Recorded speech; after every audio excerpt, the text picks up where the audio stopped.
Donald Trump ನಿರ್ಧಾರಗಳು, ವಿದೇಶಾಂಗ ನೀತಿಗಳು, ಇತರ ರಾಷ್ಟ್ರಗಳೊಂದಿಗೆ ವ್ಯಾಪಾರ ವಹಿವಾಟಿದ್ದಾಗ ತೆಗೆದುಕೊಳ್ಳುವಂತಹ ನಿರ್ಧಾರಗಳು ಇತರ ರಾಷ್ಟ್ರಗಳಿಗೆ ಯಾವ ಲಾಭ ನಷ್ಟ ತೆಗೆದುಕೊಳ್ಳುತ್ತೆ, ಯಾವ ಲಾಭ ನಷ್ಟವನ್ನು ತಂದೊಟ್ಟುತ್ತೆ ಅನ್ನುವಂಥ ಯೋಚನೆಯೇ ಇರುವುದಿಲ್ಲ. ಅಮೇರಿಕವನ್ನು ಕೇಂದ್ರೀಕೃತವಾಗಿರಿಸಿಕೊಂಡು, ಅದರಲ್ಲೂ ವಿಶೇಷವಾಗಿ ಡೊನಾಲ್ಡ್ ಟ್ರಂಪ್ ಹಂಗೆ ಯೋಚನೆ ಮಾಡ್ತಾರೆ. ಅದರಲ್ಲೂ ಒಂದು ನೀತಿ ಅಮೇರಿಕಾ ಫಸ್ಟ್ ಅಂದರೆ ಅದು ತಪ್ಪು ಅಂತ ಹೇಳೋದಕ್ಕೆ ಸಾಧ್ಯ ಇಲ್ಲ. ಒಬ್ಬ ಅಮೇರಿಕಾ ಅಧ್ಯಕ್ಷ ಆಗಿ ಅಮೇರಿಕಾ ಮುನ್ನಡೆಸ್ತಾ ಇರುವಂತಹ ನಾಯಕನಾಗಿ ಅವರು ತೆಗೆದುಕೊಳ್ಳುವಂಥ ನಿರ್ಧಾರ ಅವರ ದೇಶದ ದೃಷ್ಟಿಯಿಂದ ಸರಿಯಾಗಿದ್ದರೂ ಕೂಡ ಭಾರತದ ದೃಷ್ಟಿಯಿಂದ ಇದು ಎಷ್ಟರ ಮಟ್ಟಿಗೆ ತೊಡಕನ್ನು ಉಂಟು ಮಾಡುತ್ತೆ ಅನ್ನೋದನ್ನು ನೋಡಬೇಕಾಗತ್ತೆ. ಯಾಕಂದರೆ ಅದೆಷ್ಟೋ ಭಾರತೀಯರು ಒಂದು ಸಲ ಅಮೇರಿಕಾದಲ್ಲಿ ಬದುಕನ್ನು ಕಟ್ಕೊಳ್ಬೇಕು, ಅಮೇರಿಕಾದಲ್ಲಿ ಜೀವನ ನಡೆಸಬೇಕು, ಅಲ್ಲಿ ಕೆಲಸ ಮಾಡಬೇಕು ಅನ್ನುವಂಥ ಆಸೆಯನ್ನು ಇಟ್ಕೊಂಡಿರುತ್ತಾರೆ. ಅದಕ್ಕೆ ಕೊಂಚ ಮಟ್ಟಿಗಿನ ಹಿನ್ನಡೆ ಅಂತ ಹೇಳಿದ್ರೆ ತಪ್ಪಾಗೋದಿಲ್ಲ. ಅದು ಯಾಕೆ, ಯಾವ ನೀತಿ ಅಂತ ನೋಡ್ತಾ ಹೋಗೋಣ. ಅಟ್ ದ ಸೇಮ್ ಟೈಮ್ ಅಮೇರಿಕಕ್ಕೆ ಭಾರತದ ಔಷಧ ಮೂಲವನ್ನು ನೋಡ್ತಾ ಹೋಗೋದಾದ್ರೆ it is a biggest percentage. ಅಲ್ಲೊಂದು ಸುಂಕ ನೀತಿಯನ್ನು ತರುವುದಕ್ಕೆ ಈಗ ಅಮೇರಿಕಾ ಅಧ್ಯಕ್ಷ ಡೊನಾಲ್ಡ್ ಟ್ರಂಪ್ ಮುಂದಾಗಿದ್ದಾರೆ. ಅದು ಬಹಳ ದೊಡ್ಡ ಹೊಡೆತವನ್ನು ಕೊಡುವಂಥ ಸಾಧ್ಯತೆ ಇದೆ. ಹೌದು, ಅಮೇರಿಕ ಈಗ ಭಾರತದ ಔಷಧಗಳಿಗೆ ಸುಂಕದ ಬಿಸಿಯನ್ನು ತಟ್ಟಿಸುವಂಥ ಎಲ್ಲ ನಿರ್ಧಾರವನ್ನು ಮಾಡಿದ ಹಾಗೆ ಕಾಣ್ತಾ ಇದೆ. ಅದರ ನೇರ ಬಿಸಿ ತಟ್ಟೋದು ಅಗೇನ್ ಬಹಳ ದೊಡ್ಡ ದೇಶ ಭಾರತಕ್ಕೆ. ಈಗ ಭಾರತ ಮತ್ತು ಅಮೇರಿಕಾ ನಡುವಿನ ಸಂಬಂಧ ಅಂತ ಹೇಳಿದಾಗ of course Narendra Modi, at the same time Donald Trump ಅಂದಾಗ ಒಂದಷ್ಟು ದಿವಸಗಳ ಕಾಲ ಬಹಳ ದೊಡ್ಡ ಸ್ನೇಹ ಅಂತ ಕಾಣಿಸ್ಕೊಳ್ಳುತ್ತೆ. ಮಗದೊಂದು ಸಮಯ ಇವ್ರನ್ನ ಯಾವ ರೀತಿಯ ಸ್ನೇಹ ಅನ್ನುವಂಥ ಪ್ರಶ್ನೆಯನ್ನು ಉದ್ಭವಿಸುತ್ತೆ. ಆದರೆ ವ್ಯಾಪಾರ ವಹಿವಾಟು ಅಂದಾಗ ಅದನ್ನು ಪ್ರತ್ಯೇಕವಾಗಿ ನೋಡಬೇಕಾಗತ್ತೆ. ಭಾರತೀಯ ಔಷಧಗಳಿಗೆ ಟ್ರಂಪ್ ಸುಂಕದ ಬಿಸಿ. ಹೆಂಗಿದು ಸುಂಕದ ಬಿಸಿ? ವಿಶ್ವದ ಔಷಧಾಲಯ ಎಂದೇ ಖ್ಯಾತಿಯಾಗಿರುವಂಥ ಭಾರತದ ಫಾರ್ಮಾ ಕ್ಷೇತ್ರಕ್ಕೆ ಅಮೇರಿಕ ಅಧ್ಯಕ್ಷ ಡೊನಾಲ್ಡ್ ಟ್ರಂಪ್ ಒಂದು ಆಘಾತ ಕೊಟ್ಟುಬಿಟ್ಟಿದ್ದಾರೆ. ಅಮೇರಿಕಕ್ಕೆ ಇಂಪೋರ್ಟ್ ಆಗುವ ಆಮದಾಗುವ ಜನರಿಕ್ ಔಷಧಗಳ ಮೇಲೆ ಹಂತ ಹಂತವಾಗಿ 200% 10 ಅಲ್ಲ 20 ಅಲ್ಲ 50 ಅಲ್ಲ 200% ಸುಂಕ ವಿಧಿಸುವ ಹೊಸ ನೀತಿಯನ್ನು ಘೋಷಿಸಿಬಿಟ್ಟಿದ್ದಾರೆ. ಯೋಜನೆಯ ಪ್ರಕಾರ 2026 ಆಗಸ್ಟ್ 1ರಿಂದ ಮುಂದಿನ 2 ವರ್ಷಗಳ ಕಾಲ ಸುಂಕರಹಿತ ಆಮದಿಗೆ ಅವಕಾಶ ಇದ್ದು, ತದನಂತರ 1 ವರ್ಷ 100ರಿಂದ ಅಂದರೆ 2026 ಆಗಸ್ಟ್ 1ರಿಂದ ಮುಂದಿನ 2 ವರ್ಷಗಳ ಕಾಲ ಸುಂಕರಹಿತ ಆಮದಿಗೆ ಅವಕಾಶ ಇದೆ. ತದನಂತರ ಆಫ್ಟರ್ ದ್ಯಾಟ್ 2026 ಸೆಪ್ಟೆಂಬರ್ ನಂತರ 1 ವರ್ಷ 100% ಹಾಗೂ 2028 ನಂತರ 200% ಸುಂಕ ಜಾರಿಯಾಗಲಿದೆ. ಅಮೇರಿಕನ್ನರ ಹಿತರಕ್ಷಣೆ ಮತ್ತು ದೇಶೀಯವಾಗಿಯೇ ಔಷಧ ತಯಾರಿಕಾ ಘಟಕಗಳನ್ನು ಸ್ಥಾಪಿಸುವುದಕ್ಕೆ ಉತ್ತೇಜನ ನೀಡುವುದು ಇದರ ಹಿಂದಿನ ಮಾಸ್ಟರ್ ಪ್ಲ್ಯಾನ್. ಆ ದೇಶದ ದೃಷ್ಟಿಯಿಂದ ಆ ದೇಶದ ಒಬ್ಬ ನಾಯಕನಾಗಿ ಅವರ ನಿರ್ಧಾರ ಸಮರ್ಥನೀಯವೇ. ಬಟ್ ಭಾರತದ ದೃಷ್ಟಿಯಿಂದ ನೋಡೋದಾದರೆ ಭಾರತದ ಫಾರ್ಮಾ ಕಂಪನಿಗಳ ಲಾಭಾಂಶ ಜೊತೆಗೆ ದೀರ್ಘಾವಧಿಯ ವ್ಯಾಪಾರದ ಮೇಲೆ ಎಷ್ಟರ ಮಟ್ಟಿಗೆ ಗಂಭೀರ ಪರಿಣಾಮವನ್ನು ಬೀರುತ್ತೆ ಅನ್ನೋದನ್ನು ನಾವು ನೋಡಬೇಕಾಗತ್ತೆ. ಹಾಗಾದರೆ ಭಾರತದಿಂದ ಯಾವ ಪ್ರಮಾಣದಲ್ಲಿ ಅಮೇರಿಕಕ್ಕೆ ಈ ಔಷಧಿಗಳ ರವಾನೆಯಾಗತ್ತೆ, ಎಕ್ಸ್ಪೋರ್ಟ್ ಆಗುತ್ತೆ? ಈ ಒಂದು ಆರ್ಥಿಕ ನೀತಿಯಿಂದ ಅಥವಾ ಔಷಧಗಳ ಮೇಲೆ 100ರಿಂದ 200% ಸುಂಕ ಅನ್ನೋದಾದರೆ ಅದು ಎಷ್ಟರ ಮಟ್ಟಕ್ಕೆ ಭಾರತಕ್ಕೆ ಬರ್ಡನ್, ಇದೆಲ್ಲವನ್ನು ನಾವು ನೋಡ್ತಾ ಹೋಗೋದಾದರೆ ಅದಕ್ಕೆ ಸಂಬಂಧಪಟ್ಟಂಥ ಒಂದಷ್ಟು ಡೀಟೇಲ್ಸ್ DNA ನೋಡ್ತಾ ಹೋಗೋಣ. ಏನದು ನೋಡಿ, ಭಾರತದಿಂದ ಜನರಿಕ್ ಔಷಧಿ ಅಮೇರಿಕಕ್ಕೆ ಎಕ್ಸ್ಪೋರ್ಟ್ ಆಗೋದು 47% ಅಂತ ಹೇಳ್ಬೋದು. ಅಂದರೆ the dependency of medicine from India ಅಂತ ನಾವು ನೋಡ್ತಾ ಹೋಗೋದಾದರೆ ಇಟ್ ಈಸ್ ಹ್ಯೂಜ್. ಸದ್ಯಕ್ಕೆ ಲಭ್ಯವಾಗಿರುವಂಥ ಮಾಹಿತಿಯ ಪ್ರಕಾರ ಇಮಿಡಿಯೇಟಾಗಿ ಈ ಸುಂಕ ನೀತಿಯನ್ನು ಜಾರಿಗೆ ತರದಿದ್ದರೂ ಕೂಡ ಆಫ್ಟರ್ 1 ಇಯರ್ ಅಂತ ನಾವು ನೋಡ್ತಾ ಹೋಗೋದಾದರೆ ಬಹಳ ಕಷ್ಟ ಸಾಧ್ಯವಾದಂಥ ಸನ್ನಿವೇಶ ಇದೆ. ಅಮೇರಿಕಾದ 47% ಜನರಿಕ್ ಔಷಧಿಗಳು ಭಾರತದಿಂದಲೇ ಪೂರೈಕೆ ಆಗ್ತಿರೋದು.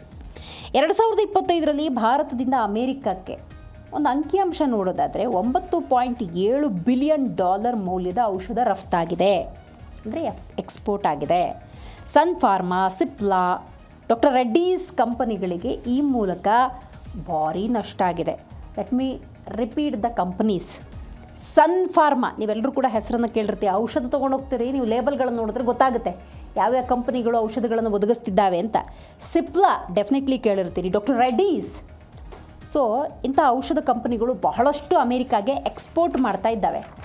ಬಹಳಷ್ಟು ದೊಡ್ಡ ಹೊಡೆತ ಬೀಳುವಂಥ ಸಾಧ್ಯತೆ ಇರುತ್ತೆ. ಆ ಕಂಪನಿಗಳು ಈ ಬಿಸಿಯನ್ನು ತಡ್ಕೊಳ್ಳೋದಕ್ಕೆ ಎಲ್ಲ ರೀತಿಯ ಸಿದ್ಧತೆಯನ್ನು ಮಾಡಿಕೊಳ್ಬೇಕು. ಹಾಗಾದರೆ ಯಾವ್ಯಾವ ಅನಾರೋಗ್ಯ ಸಮಸ್ಯೆಗಳಿಗೆ ಅಂತ ನಾವು ನೋಡ್ತಾ ಹೋಗೋದಾದರೆ ಇದರಲ್ಲಿ ಬಹಳ ಮುಖ್ಯವಾಗಿ ಮಧುಮೇಹ, BP, ಕ್ಯಾನ್ಸರ್ ಇವುಗಳ ಮೇಲೆ ಅಮೇರಿಕಾದಲ್ಲಿ ಈ ಬೆಲೆ ಏರಿಕೆ ಆಗೋದ್ರಿಂದಾಗಿ, ಸುಂಕ ಅಳವಡಿಕೆ ಮಾಡೋದ್ರಿಂದಾಗಿ ಬಹಳಷ್ಟು ಸಮಸ್ಯೆಗಳು ಎದುರಾಗುತ್ತೆ. ಇನ್ನು ಅಮೇರಿಕಾದ ಹೆಲ್ತ್ ಕೇರ್ನಲ್ಲಿ ಭಾರತದ ಪಾರುಪತ್ಯ ಅಂತ ನಾವು ನೋಡ್ತಾ ಹೋಗೋದಾದರೆ ಅಫ್ಕೋರ್ಸ್ ಅದನ್ನು ಶ್ಲಾಘನೀಯ ಅಂತ ಹೇಳಿದ್ರೆ ತಪ್ಪಾಗೋದಿಲ್ಲ. ವಿಶ್ವದ ದೊಡ್ಡಣ್ಣ ಅಂತ ಕರೆಸ್ಕೊಳ್ಳುತ್ತೆ ಅಮೇರಿಕಾ. ಆ ಅಮೇರಿಕಾದಲ್ಲಿ ಭಾರತದ ಔಷಧಗಳ ಪಾರುಪತ್ಯ ಅಂದರೆ ನೋಡಿ, ಅಮೇರಿಕಾದಲ್ಲಿ ಬಳಕೆ ಮಾಡುವ ಔಷಧಗಳಲ್ಲಿ 47% ಅಂದರೆ ಆಲ್ಮೋಸ್ಟ್ 50% ಭಾರತದಿಂದ ರವಾನೆ ಆಗುತ್ತೆ ಅನ್ನೋದು ಭಾರತದ ಹೆಗ್ಗಳಿಕೆ ಕೂಡ. ಅದು ಇದಕ್ಕೆ ಸಂಬಂಧಪಟ್ಟಂಥ ಒಂದಷ್ಟು ಡೀಟೇಲ್ಸನ್ನು ನೋಡ್ತಾ ಹೋಗೋಣ. ಯಾಕಂದರೆ ಸುಂಕ ನೀತಿ ಒಂದು ಕಡೆ ಇದ್ದರೂ ಕೂಡ ಭಾರತ ಯಾವ ರೀತಿ ಔಷಧಗಳನ್ನು ಅಮೇರಿಕಕ್ಕೆ ರವಾನೆ ಮಾಡ್ತಿದೆ ಅನ್ನೋದನ್ನು ಕೂಡ ನಾವು ನೋಡಬೇಕಾಗತ್ತೆ. ಅಮೇರಿಕಾದ ಆರೋಗ್ಯ ವ್ಯವಸ್ಥೆಯಲ್ಲಿ ಭಾರತೀಯ ಫಾರ್ಮಾ ಕ್ಷೇತ್ರ ಬಲವಾದ ಪಾರುಪತ್ಯವನ್ನು ಹೊಂದಿದೆ. ಅಮೇರಿಕಾದಲ್ಲಿ ಬಳಕೆಯಾಗುವ ಪ್ರತಿ 100 ಜನರಿಕ್ ಮಾತ್ರೆಗಳ ಪೈಕಿ 47 ಮಾತ್ರೆಗಳು ಭಾರತದಿಂದ ಪೂರೈಕೆಯಾಗುತ್ತೆ. ಭಾರತದ ಒಟ್ಟು ಔಷಧ ರಫ್ತಿನಲ್ಲಿ 38% ಪಾಲು ಅಮೇರಿಕ ಒಂದಕ್ಕೆ ತೆರಳುತ್ತಾ ಇದ್ದು, 2025ರಲ್ಲಿ ಅಮೇರಿಕಾ ದೇಶದಿಂದ ಸುಮಾರು 80,000 ಕೋಟಿ, ಅಮೇರಿಕಾ ಭಾಷೆಯಲ್ಲಿ ಹೇಳೋದಾದರೆ 9.7 ಬಿಲಿಯನ್ ಔಷಧಗಳು ರಫ್ತಾಗಿದೆ. ಇನ್ನು ಭಾರತ ನೀಡ್ತಾ ಇರುವಂಥ ಅಗ್ಗದ ಹಾಗೂ ಗುಣಮಟ್ಟದ ಔಷಧಗಳಿಂದಾಗಿ ಅಮೇರಿಕಾದ ಆರೋಗ್ಯ ಕ್ಷೇತ್ರಕ್ಕೆ ವರ್ಷಕ್ಕೆ ಬರೋಬ್ಬರಿ $219 ಶತಕೋಟಿ ಉಳಿತಾಯ ಆಗ್ತಾ ಇತ್ತು. ಆದರೆ ಈಗ ಅಮೇರಿಕ ಜಾರಿಗೆ ತರಲು ಉದ್ದೇಶಿಸಿರುವಂಥ ನೂತನ ಸುಂಕ ನೀತಿಯಿಂದಾಗಿ ಈ ಬೃಹತ್ ರಫ್ತು ಮಾರುಕಟ್ಟೆ ಮತ್ತು ಪಾರುಪತ್ಯಕ್ಕೆ ದೊಡ್ಡ ಸವಾಲು ಎದುರಾಗುವಂಥ ಸಾಧ್ಯತೆ ಇದೆ. ಅಂದರೆ ಅಮೇರಿಕಾದಲ್ಲೇ ಉತ್ಪಾದನಾ ಘಟಕಗಳನ್ನು ತೆರೆಯುವಂತೆ ಭಾರತೀಯ ಕಂಪನಿಗಳಿಗೆ ಒತ್ತಡ ಹೇರಿದ್ರೆ ಈ ರಫ್ತಿನ ಪ್ರಮಾಣ ಕಮ್ಮಿ ಆಗುತ್ತೆ. ಆಗ ಬಹಳಷ್ಟು ಸಮಸ್ಯೆಗಳು ಎದುರಾಗಬಹುದು ಅಂತ ಹೇಳಿ. ಸೊ ಹಾಗಾಗಿ ಇದು ಬಹಳಷ್ಟು ಸಮಸ್ಯೆಗಳನ್ನು ತಂದೊಡ್ಡಬಹುದು. ಈ ಅಮೇರಿಕ ಅಧ್ಯಕ್ಷ ಔಷಧಕ್ಕೆ ಸಂಬಂಧಪಟ್ಟಂತೆ ಯಾವ ರೀತಿ ನೀತಿ ನಿಯಮಗಳನ್ನು ತಂದಿದ್ದಾರೆ, ಯಾವ ರೀತಿ ಸುಂಕ ಭೀತಿ ಭಾರತದ ಫಾರ್ಮಾ ಡಿಪಾರ್ಟ್ಮೆಂಟಿಗೆ ಎದುರಾಗಬಹುದು ಅನ್ನೋದನ್ನು ಒಂದು ನೋಡಿದ್ವಿ. ಈಗ ಇನ್ನೊಂದು ವಿಚಾರ ನಾನು ಆಗಲೇ ಉಲ್ಲೇಖ ಮಾಡ್ತಾ ಇದ್ದೆ. ಅದೆಷ್ಟು ಜನರ ಕನಸಾಗಿರುತ್ತೆ, ಅಮೇರಿಕಕ್ಕೆ ಹೋಗಬೇಕು, ಅಮೇರಿಕಾದಲ್ಲಿ ನೆಲೆಸಬೇಕು, ಅಮೇರಿಕಾದಲ್ಲಿ ಕಲಿಬೇಕು, ಅಮೇರಿಕಾದಲ್ಲಿ ಉದ್ಯೋಗ ಮಾಡಬೇಕು, ಅಮೇರಿಕಾದಲ್ಲಿ ನಂದು ಅಂತ ಒಂದು ಮನೆ ಮಾಡಬೇಕು. ಬಹಳಷ್ಟು ಜನರ ಕನಸಿದು. ಯಾಕಂದರೆ ವಿಶ್ವದ ದೊಡ್ಡಣ್ಣ ಅಂತ ಕರೆಸ್ಕೊಂಡ್ಬಿಟ್ಟಿತ್ತಲ್ಲ ಅಮೇರಿಕ. ಅಂಥ ಒಂದು ಕನಸಿಗೆ ಈಗ ಕೊಡಲಿ ಪೆಟ್ಟು ಅಂತ ಹೇಳಿದ್ರೆ ತಪ್ಪಾಗೋದಿಲ್ಲ. ಹೇಗೆ ಏನು ಡೀಟೇಲ್ಸಾಗಿ ನಾವು ನೋಡ್ತಾ ಹೋಗೋದಾದರೆ ಇಲ್ಲಿ ಬಹಳ ಮುಖ್ಯವಾಗಿ ಅಮೇರಿಕ ಅಧ್ಯಕ್ಷ ಡೊನಾಲ್ಡ್ ಟ್ರಂಪ್ ತೆಗೆದುಕೊಂಡಂಥ ನಿರ್ಧಾರವೇ ಇದಕ್ಕೆ ಪ್ರಮುಖ ಕಾರಣ. ಹಲವಾರು ಕಾರಣಗಳಿಗೆ ಹೋಗ್ತಾರೆ. ನಾನು ಇಷ್ಟೋ ತನಕ ಹೇಳಿದ ಒಂದು ಭಾಗ ಆದರೆ ಸಂಶೋಧನೆಗೆ ಹೋಗ್ತಾರೆ, ಅಧ್ಯಯನಕ್ಕೆ ಹೋಗ್ತಾರೆ, ಹೀಗೆ ಹಲವಾರು ಕಾರಣಗಳಿಗೆ. ಔಷಧ ಕ್ಷೇತ್ರದ ಮೇಲಿನ ಕಠಿಣ ಕ್ರಮದ ಬೆನ್ನಲ್ಲೇ ಅಮೇರಿಕಾದಲ್ಲಿ ನೆಲೆಸಿರುವ ಶಿಕ್ಷಣ ಪಡೆಯಲು ತೆರಳುವ ಭಾರತೀಯ ವಿದ್ಯಾರ್ಥಿಗಳಿಗೂ ಅಮೇರಿಕ ಅಧ್ಯಕ್ಷ ಡೊನಾಲ್ಡ್ ಟ್ರಂಪ್ ಕತ್ರಿ ಹಾಕಿಬಿಟ್ಟಿದ್ದಾರೆ. F1 ವಿದ್ಯಾರ್ಥಿ ವೀಸಾದ ಅವಧಿಯನ್ನು ಗರಿಷ್ಠ 4 ವರ್ಷಗಳಿಗೆ ಮಿತಿಗೊಳಿಸುವುದಕ್ಕೆ ಯೋಜನೆಯನ್ನು ರೂಪಿಸಲಾಗಿದೆ. ಈ ಹೊಸ ನೀತಿಯಿಂದಾಗಿ ವೈದ್ಯಕೀಯ ಶಿಕ್ಷಣ, ಸಂಶೋಧನೆ, PhD ಮಾಡುವ ವಿದ್ಯಾರ್ಥಿಗಳು ವೀಸಾ ವಿಸ್ತರಣೆ ಪಡೆಯುವುದು ಕಡ್ಡಾಯವಾಗಲಿದ್ದು ದೊಡ್ಡ ತಲೆನೋವಾಗಿ ಪರಿಣಮಿಸಲಿದೆ. ಇದರ ಜೊತೆಗೆ ಶಿಕ್ಷಣ ಮುಗಿದ ನಂತರ ಅಮೇರಿಕಾದಲ್ಲಿ ನೆಲೆಸಲು ನೀಡಲಾಗ್ತಾ ಇದ್ದಂತಹ 60 ದಿವಸಗಳ ಗ್ರೇಸ್ ಪೀರಿಯಡನ್ನು 30 ದಿವಸಕ್ಕೆ ಇಳಿಸಲಾಗಿದೆ. ವೀಸಾ ವಂಚನೆ ತಡೆಯುವುದಕ್ಕೆ ಈ ಕ್ರಮ ಅಂಥೇಳಿ ಟ್ರಂಪ್ ಸರ್ಕಾರ ಹೇಳ್ಕೊಂಡಿದೆ. ಈಗ ದೇಶದ ದೃಷ್ಟಿಯಿಂದ ಯಾವುದೇ ನಿರ್ಧಾರವನ್ನು ತಗೊಂಡ್ರೂ ಕೂಡ ಅದು ದೇಶದ ಹಿತ ಅಂತ ಅನ್ಕೋಬೋದು. ಬಟ್ ಬಹಳಷ್ಟು ಜನ ಇತರ ರಾಷ್ಟ್ರದ ನಾಗರಿಕರು ಅಮೇರಿಕಾದಲ್ಲಿ ನೆಲೆಸ್ತಿದ್ದಾರೆ ಅನ್ನೋದಾದರೆ ಈ ಬರ್ಡನ್ಸ್ಗಳನ್ನು ಅನಿವಾರ್ಯವಾಗಿ ತಡೆದುಕೊಳ್ಳಲೇಬೇಕಾಗತ್ತೆ. ಇನ್ನು ಅಮೇರಿಕಾದಲ್ಲಿ ವಿದೇಶಿ ವಿದ್ಯಾರ್ಥಿಗಳ ಪೈಕಿ 30% ಬೃಹತ್ ಸಂಖ್ಯೆಯಲ್ಲಿ 3.3 ಲಕ್ಷಕ್ಕೂ ಹೆಚ್ಚು ಭಾರತೀಯ ಯುವಜನತೆ ಅಲ್ಲಿದ್ದಾರೆ. ಈಗ ಅವರಿಗೆ ಒಂದು ಆತಂಕ ಮತ್ತು ಅಭದ್ರತೆ ಅನ್ನೋದು ಕಾಡೋದ್ರಲ್ಲಿ ಎರಡು ಅನುಮಾನ ಇಲ್ಲ ಅಂತಲೇ ಹೇಳ್ಬೋದು. ಹಾಗಾದರೆ ಭಾರತ ಮತ್ತು ಅಮೇರಿಕಾ ನಡುವೆ ಈ ಥರದ ನೀತಿಗಳಿಂದ ರಾಜತಾಂತ್ರಿಕವಾಗಿ ಏನಾದರೂ ಸಂಘರ್ಷಗಳು ಎದುರಾಗಬಹುದಾ? ಸಹಜ ಪ್ರಶ್ನೆ ಅದು. ಇಲ್ಲ ಅಂತ ಹೇಳೋದು ಬಹಳ ಕಷ್ಟವೇ. ಯಾಕಂದರೆ ದೇಶಗಳ ನಡುವೆ ಯಾವಾಗ ಹಣದ ವ್ಯವಹಾರ, ಸುಂಕದ ನೀತಿ ಅನ್ನೋದು ಸರಿಯಾದ ರೀತಿಯಲ್ಲಿರುತ್ತೆ ಅಂಥ ಚರ್ಚೆಗಳಾಗುವುದಿಲ್ಲ. ಬಹಳಷ್ಟು ವರ್ಷಗಳಿಂದ ಅಲ್ಲಿ ನೆಲೆಸಿರ್ತಾರೆ. ಈಗ ನೋಡಿ, ಗ್ರೇಸ್ ಪೀರಿಯಡ್ ಅನ್ನೋದು 60ಕ್ಕಿತ್ತು, ಈಗ 30ಕ್ಕೆ ಅನ್ನೋದಾದರೆ, ಇನ್ನು ವೀಸಾ ವಿಚಾರದಲ್ಲೂ ಕೂಡ ಬಹಳ ಕಟ್ಟುನಿಟ್ಟಿನ ನಿರ್ಧಾರಕ್ಕೆ ಬರ್ತಾರೆ.